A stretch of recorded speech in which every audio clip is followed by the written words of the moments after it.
Premier League missed transfer targets, how Dembele, Fekir, Godin and Co are getting on after failed moves. All but one of the Premier League's Big Six opened their checkbooks this summer to strengthen ahead of the new campaign.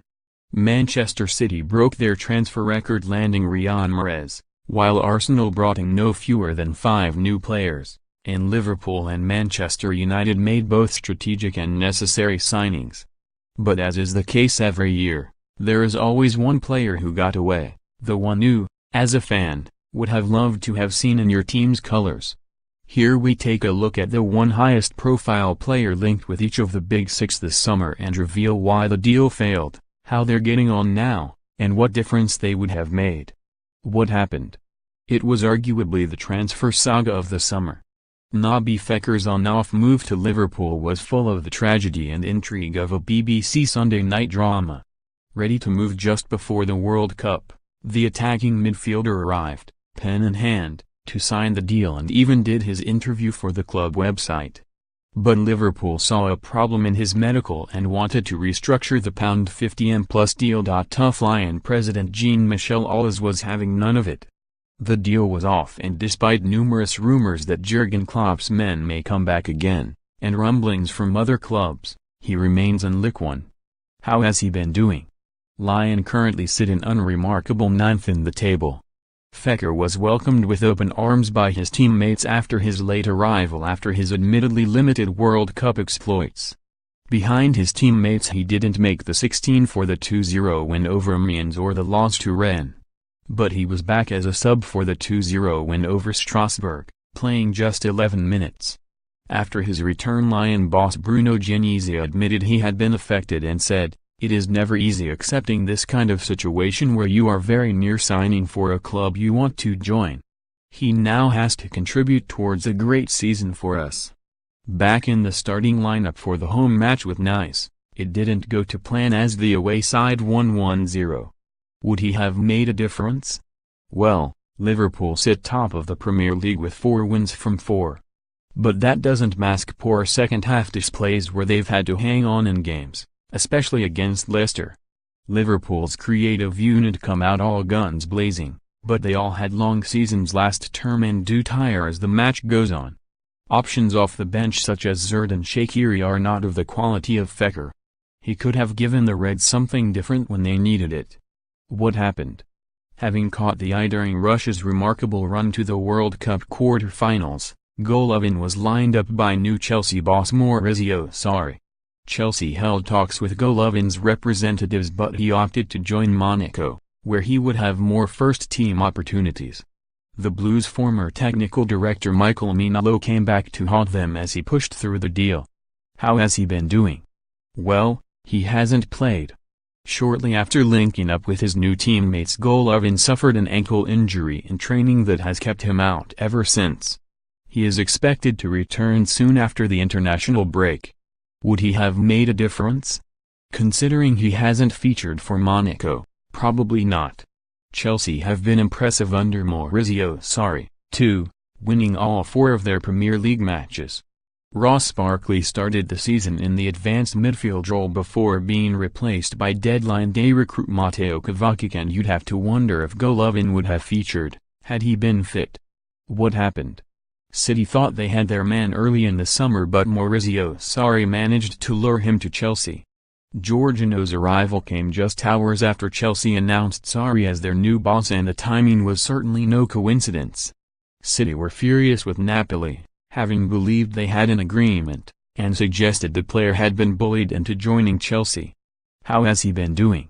The Italian has enjoyed an excellent start to life in the Premier League. Jorginho scored on the opening day at Huddersfield and has continued to impress since then, with Chelsea yet to drop a point. He and N'Golo Kante are already forming a very strong partnership in the Blues midfield. Would he have made a difference? Had Kevin De Bruyne been fit? Probably not. But with the Belgian on the sidelines, Jorginho would have been a major bonus for Pep Guardiola. City have only dropped points at Wolves so far, but they haven't been at their best so far, with plenty more to come. What happened? Tottenham were barely linked with anyone throughout the transfer window, apart from perhaps Fulham's Ryan Sessegnon early doors. Aston Villa midfielder Jack Grealish was another name that generated a few whispers, but it wasn't until the deadline was in sight that the North London club attempted to pounce. Spurs lodged a £25 million bid for the Englishman, at a time when Villa's financial situation was looking slightly precarious, but the offer was turned down. It seems if Tottenham had really wanted him, then they'd have found the extra cash to sign him. In the end, Villa stood firm. Grealish remained tight-lipped, the deal broke down, the transfer window slammed shut, and Spurs didn't sign anyone. How has he been doing? He's without doubt Villa's best player and arguably the best player in the Championship, so it should come as no surprise he's featured in every single one of their matches so far this season, even coming off the bench in the EFL Cup against Yeovil, hitting the bar within seconds of taking to the field. Intelligent, creative, tenacious and extremely athletic, Grealish offers a dynamism that's rare in the Championship. In short, he's too good for the level he's playing at. Would he have made a difference? Yes and no.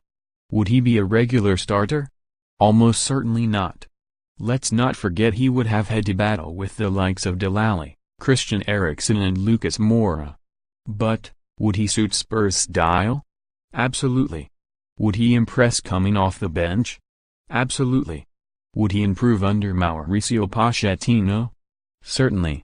Would he, at the very least, keep the likes of Ali on his toes knowing there is a hungry, talented player waiting in the wings to take his place? Definitely. So, for all these reasons he would have definitely made a difference. What happened? After a summer of searching for potential defensive additions, United made a late move for the Uruguayan. United even had a private jet ready to take Godin to Old Trafford for a medical on deadline day after activating his release clause. But Atletico offered Godin a new deal with the defender, telling United he was going nowhere. How has he been doing? Godin has uncharacteristically had a shaky start to the season. He wasn't at his best against Real Madrid in the Spanish Super Cup and made a big mistake in the defeat to Celta Vigo. Diego Simeone won't be losing sleep about him getting back to form though. Would he have made a difference? Absolutely. United have been shambolic in defense so far this term, with Jose Mourinho using a raft of combinations already.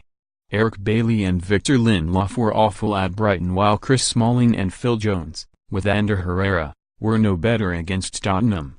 A combination of Lindelof and Smalling kept out Burnley, but it remains to be seen how long that partnership will last. What happened? In the end, not a lot. Arsenal became linked with Ousmane Dembele late in the transfer window, although it seems the speculation was more drummed up by the Frenchman's circumstance and friendly relationship with Pierre-Emerick Aubameyang rather than the result of any genuine interest from the Gunners. Dembele was angry with Barcelona for signing Malcolm from Bordeaux, and, by the sound of things, his agent kicked up a bit of a fuss, likely to prompt the club to reassure the Frenchman of his worth. He was also spending some time in London socializing with Aubameyang and other members of the Arsenal first team, which understandably excited fans. Gunners supporters checked their Twitter news feeds anxiously on deadline day, but an offer from Arsenal wasn't forthcoming. And after the window slammed shut, Dembele was still in Spain. How has he been doing? In short, well. If people thought Malcolm's introduction would see him disappear into the background at the camp, they'd be very much mistaken.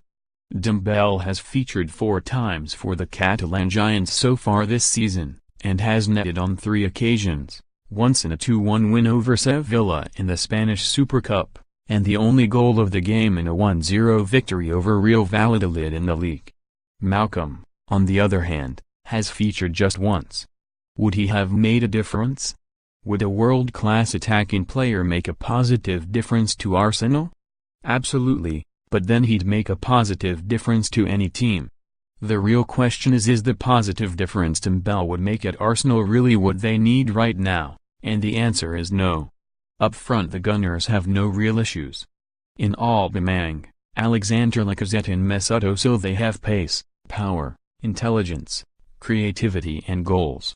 In defense however, it's an entirely different story. The Gunners don't have the same cash flow as the Premier League's big boys. Even newly promoted Fulham and Wolves outspent them this summer. And a player of Dembele's quality, who set Barcelona back £135 million not that long ago, would cost Arsenal and Armand a leg and then some. It's money they don't have, for one, and money that would be better invested elsewhere.